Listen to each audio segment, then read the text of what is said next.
त्यांचे ड्रायव्हर आणि त्यांचे मालक यांचं ट्रेनिंग सेशन आता आपण इथे घेतलं. याच्यानंतरचं पुढचं ट्रेनिंग सेशन गुरुवारी होणार आहे. बरोबर, गुरुवारी आणतात ना. गुरुवारी जे कर्षित वाहनावर कर्मचारी काम करणारे जे उचलणारे गाड्या आहेत त्यांना आपण गुरुवारी बोलून त्यांना ज्या एसओपीच्या छोट्या छोट्या गोष्टी आहेत सांगायच्या, त्या छोट्या छोट्या गोष्टी आपण त्यांना मायन्युटली त्यांना सांगणार आहे आणि त्यांच्याकडनं ते करून घेणार आहे.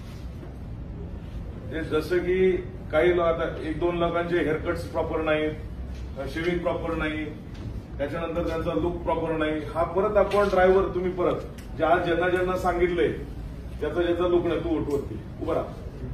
आता हा बघा, याचा शेविंग नाही प्रॉपर, त्याला आज आपण तंबी दिलेली आहे की तो गुरुवारी येताना ट्रेनिंगला तो प्रॉपर त्याचं शेविंग मध्ये राहील आणि प्रत्येक दिवशी ज्या दिवशी क्रेन चालू होईल त्या दिवशी तो पहिले बघेल की त्याचं व्हिडिओ सीसीटीव्ही चालू आहे, सेकंड मेगाफोन चालू आहे.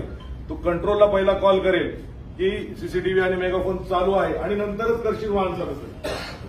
याबाबत आणि कोणतेही व्यसन करणार नाहीत याबाबत त्यांचं समुपदेशन करून जर केलेले आढळले तर त्या क्षणी त्याच्यासाठी मालकांना इथं बोलेल की त्या क्षणी त्या जशी कंप्लेंट मिळेल त्या दिवसापासून त्यांच्या पुढच्या कालावधीपर्यंत जेवढं त्यांच्याबरोबर करार केलाय तेवढ्या कालावधीत त्यांच्याबरोबर आपलं करार संपुष्टात आणलं. ठीक आहे.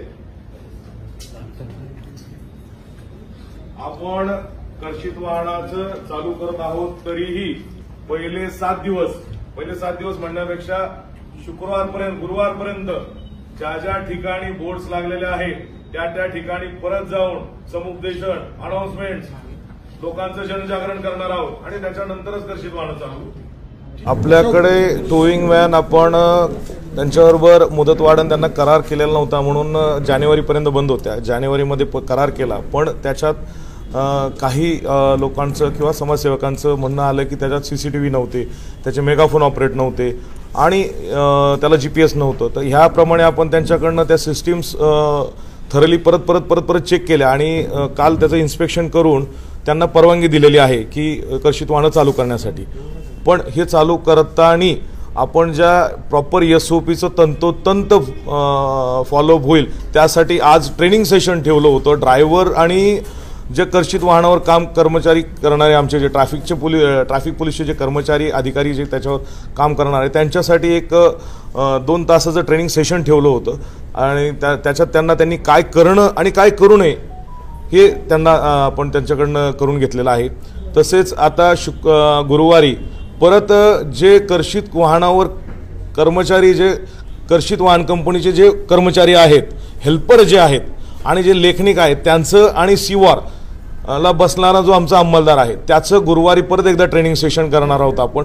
आणि ते ट्रेनिंग सेशन झाल्यानंतर तोपर्यंत कर्षित वाहनं सर्व फक्त अनाउन्समेंट्स करतील की ह्या ठिकाणी नो पार्किंग आहे, या ठिकाणी समविषम पार्किंग आहे, या ठिकाणी टाइम बाउंड पार्किंग आहे, याचं फक्त अनाउन्समेंट करतील आणि त्याच्यानंतरच शुक्रवारी किंवा शनिवारी आपण कर्षित वाहनं पूर्व हे सगळं यांचं ट्रेनिंग झाल्यानंतरच त्याचं ट्रेनिंग कर्षित वाहनं चालू करणार आहोत. सर, टोईंग व्हॅन बाबत अनेक तक्रारी ज्या आहेत ठाणेकरांनी मांडलेल्या आहेत, कशा पद्धतीने आता काळजी घेणारे वाहतूक विभाग? बऱ्याचशा तक्रारी अशा होत्या की आमचं टोईंग व्हॅनचं जागेवर चलान झालेलं नाही, आमचं जे वाहन आहे ते गल्लीतनं उचलून आणलं, आमच्या घरातनं उचलून आणलं.